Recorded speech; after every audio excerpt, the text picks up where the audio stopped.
نمرود کا نام سنا ہوگا آپ نے. مقدس کتابوں میں جو ان کی مقدس کتابیں ہیں اس میں ملتا ہے ایک واقعہ کہ نمرود صرف ایک نہیں ہے، بہت سارے نمرود آئے. نمرود اصل میں نام نہیں ہوتا، بلکہ عراق کا جو بھی بادشاہ ہوتا تھا اسے نمرود کہا جاتا تھا. یہ ایک اصطلاح ہے، ڈیفینیشن یاد رکھ لیں آپ. قیصر و کسریٰ بھی نام سنتے رہتے ہیں آپ، میں نے اس کو کئی مرتبہ بتایا، یہ نام نہیں ہے، یہ لقب ہے. جو ملک روم کا بادشاہ ہوتا ہے اس کو قیصر کہتے ہیں، اور جو ایران کا بادشاہ ہوتا ہے اس کو کسریٰ کہتے تھے، اور جو مصر کا بادشاہ ہوتا تھا اس کو فرعون کہتے تھے. تقریباً 17-18 فرعون آئے ہیں، فرعون کئی ہیں. اسی طرح نمرود بھی بہت سارے آئے. ایک نمرود کا واقعہ پرانی کتابوں میں یہ ملتا ہے کہ اس نے بہت طاقت حاصل کی تھی. اس کی طاقت کا حال یہ تھا کہ وہ 1000 لوگوں سے تنہا لڑ سکتا تھا اور جنگلی جانوروں سے تک مقابلہ کرتا تھا، شیر، ہاتھی وغیرہ سے بھی. اتنی طاقت اس کے پاس تھی اور کبھی بیمار بھی نہیں ہوا تھا. تو لوگوں میں اس کا چرچا ایسا تھا کہ ایسا لگتا ہے کہ یہ پورے انسانوں میں ایک الگ قسم کا انسان ہے. یہ انسان نہیں، یہ بھگوان ہے. جیسے لوگ آج سوچ لیتے ہیں تھوڑی سی شکتی زیادہ ہو جائے تو بھگوان ہو گیا، تھوڑا سا اگر پاور زیادہ ہو گیا تو بھگوان ہو گیا. جیسے اب ہمارا پی ایم بھی قریب پہنچنے کے بھگوان کے. تو یہ نمرود کو بھی ان لوگوں نے اسی طرح سے بنا لیا تھا تقریباً. اب جس کو چیلے اس طرح سے بناتے ہیں وہ خود بن بھی جاتا ہے، وہ سوچنے بھی لگتا ہے ہاں میں تو ہوں، لوگ تو مجھے بول رہے ہیں. تو نمرود نے یہ سوچا کہ میں خدا ہوں اور لوگوں کو سجدہ کرنے کا حکم دیا. سارے لوگ اکثر اس کی عبادت میں لگ گئے. جو اس کی عبادت نہیں کرتا اسے قتل کر دیتا، مار ڈالتا یا جیلوں میں بند کر دیتا. بڑا ظلم کیا اس نے.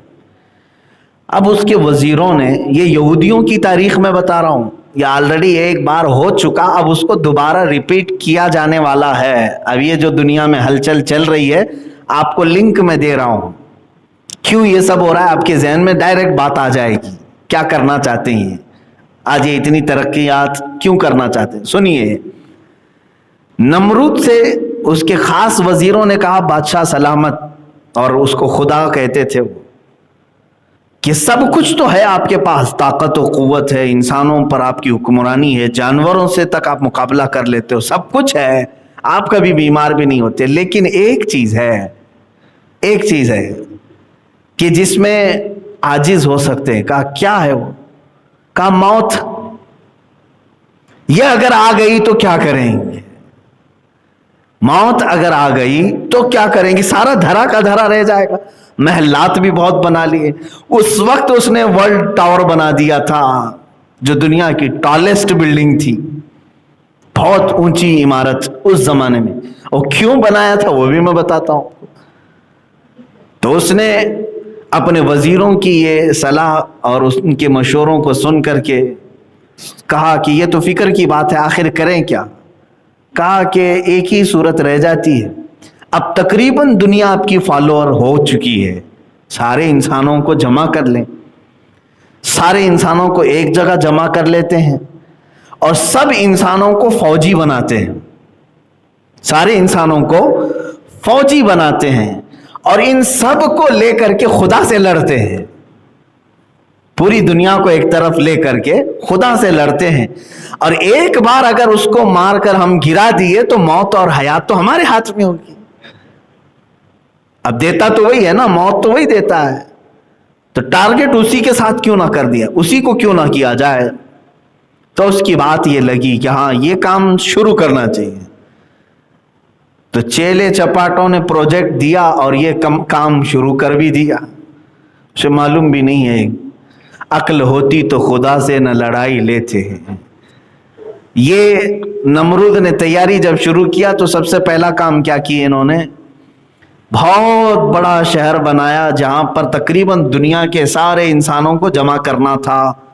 اور بادشاہ کا آرڈر یہ آیا کہ دنیا کی ساری زبانیں ختم کر کے ایک ہی لینگویج رکھی جائے. کمیونیکیشن ضروری تھا فوجیوں کو آرڈر دینے کے لیے. سب کی زبان ایک ہونی چاہیے، سب فوجی ہوں، ٹریننگ دی جائے. اب پھر مسئلہ آیا کہ وہ ملے گا کہاں خدا، جہاں سے اس جنگ کرنا ہے نا، لڑائی کرنا ہے. اب اس کے فرشتے بھی ہیں، اس کی طاقت و قوت بھی ہے، کیسے اس کے ساتھ لڑائی کی جائے؟ میرے عزیزو، یہ عجیب سی مزے کی بات ہے کہ دنیا نے یہ تک سوچ لیا اپنے ہی پیدا کرنے والے کے ساتھ لڑائی کے لیے. اس کے بعد وزیروں نے کہا کہ سنا آسمانوں پہ رہتا ہے، بڑی عمارت کیوں نہ بنا لی جائے جو آسمان تک پہنچتی ہو. تو اس کام کے لیے یہ ٹالسٹ بلڈنگ بنی. دیکھتے ہیں جتنی لمبی بن جائے. بنائی اور بناتا رہا.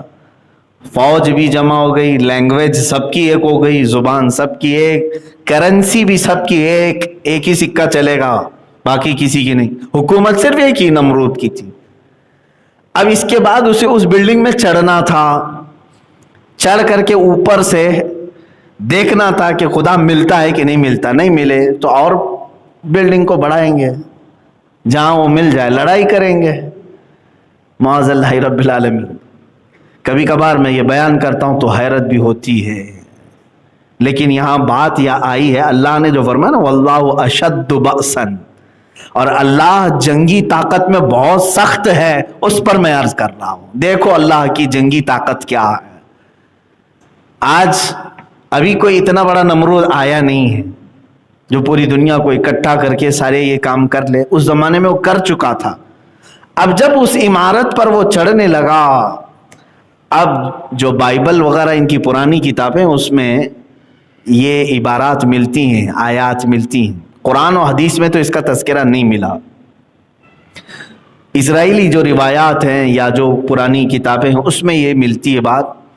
اللہ تعالیٰ نے فرمایا اپنے فرشتوں سے کہ اے ملائکہ آ جاؤ، ہم بھی ذرا دیکھیں کہ ہمارا ایک بندہ ہم سے جنگ کا ارادہ کیا ہے.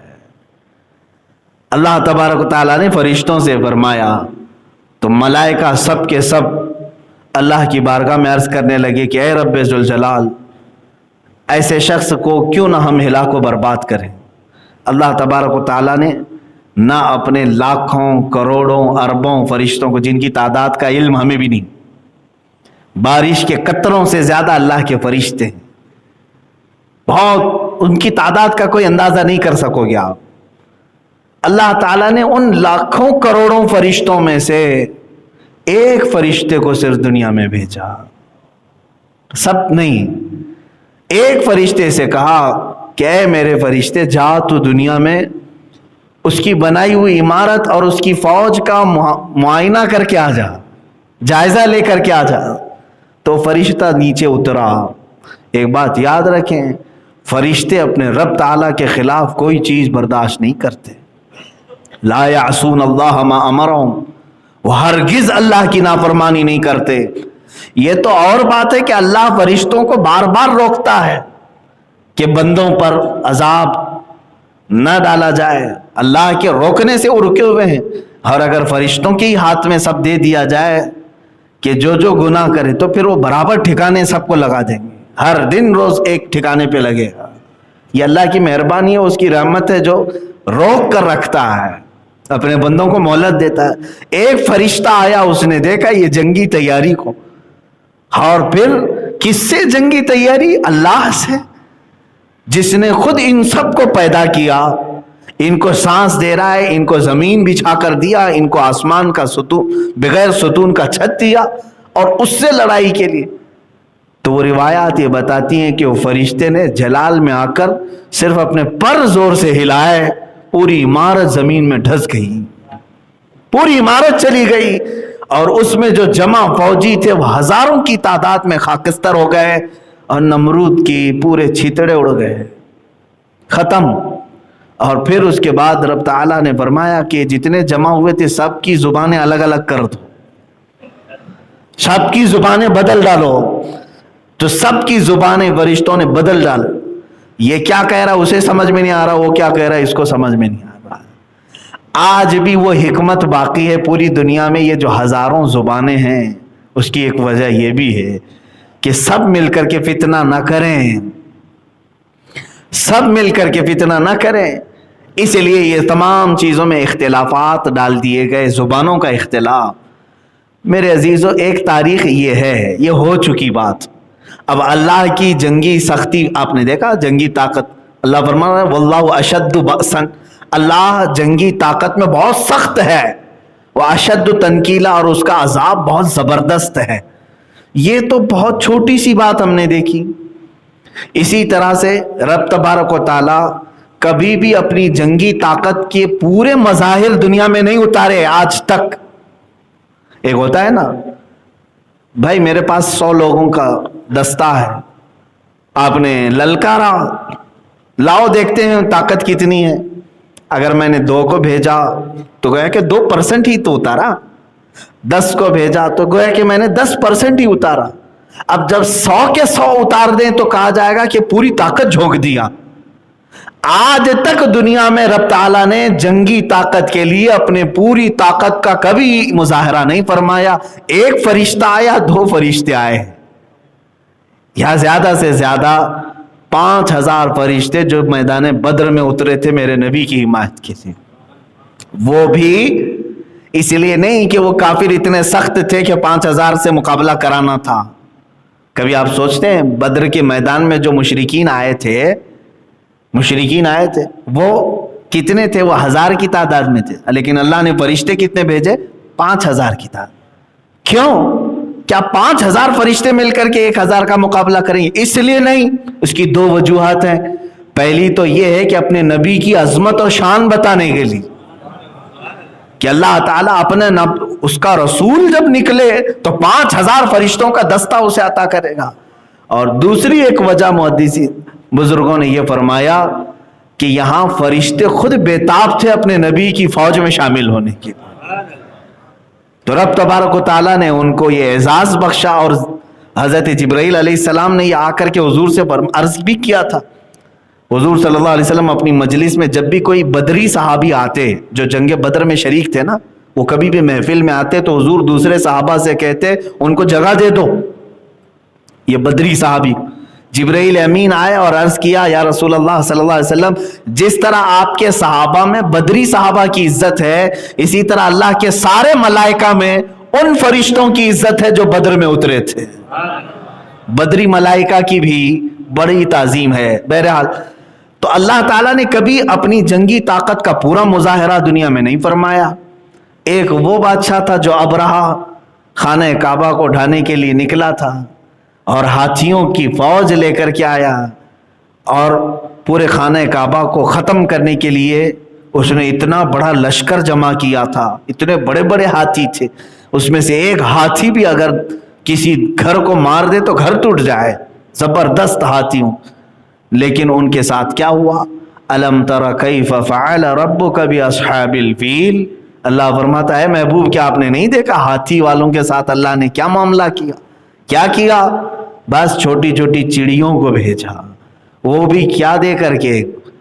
بم بارود دے کر کے نہیں، میزائل دے کر کے نہیں کہ فوج آئی ہے جاؤ میزائل ڈال دو، چھوٹی کنکریاں اور وہ ابابیل چڑیاں اوپر سے جب کنکری گراتی تھی، 3 کنکری ہر چڑیا کے پاس تھی، 2 پیروں میں 1 چونچ، جیسے ہی وہ ڈالتی تھی جس ہاتھی پر وہ کنکری گرتی اس کا پیٹ پھٹ جاتا اور آگ لگ جاتی تھی۔ یہ بھی تو میزائل ہی ہے۔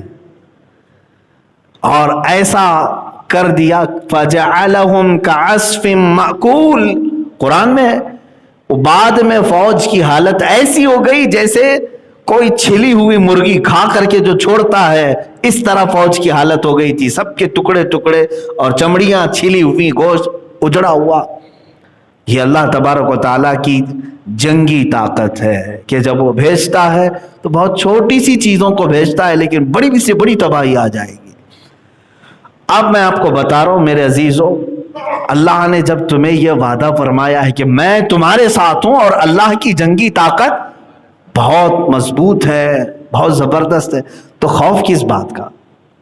اسی لیے اعلیٰ حضرت فاضل بریلوی رحمۃ اللہ تعالیٰ علیہ نے فرمایا خوف نہ رکھ رضا ذرا، تو ہے عبد مصطفیٰ، تیرے لیے امان ہے، تیرے لیے امان ہے۔